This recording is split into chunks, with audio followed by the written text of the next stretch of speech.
Welcome back. Time for business. Now, county governments should downsize their workforce to reduce cash spent on salaries and channel more funds for development projects. Auditor General Nancy Gathungu says the devolved units are spending more on paying a bloated workforce, which has contributed to the increase of pending bills. The Office of the Auditor General plans to release audited financial statement for government agencies for the 2019-2020 and 2021 financial year in 2 weeks. However, the Auditor General says preliminary reports show that most county governments have a bloated workforce that account for the highest expenditure by the devolved units.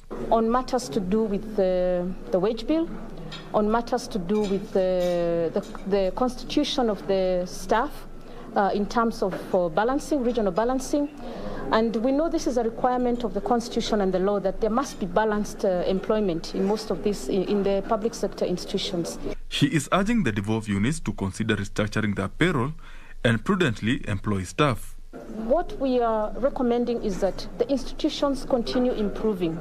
When they are advertising for recruitment, let them advertise countrywide so that other people from other regions can also apply for these jobs.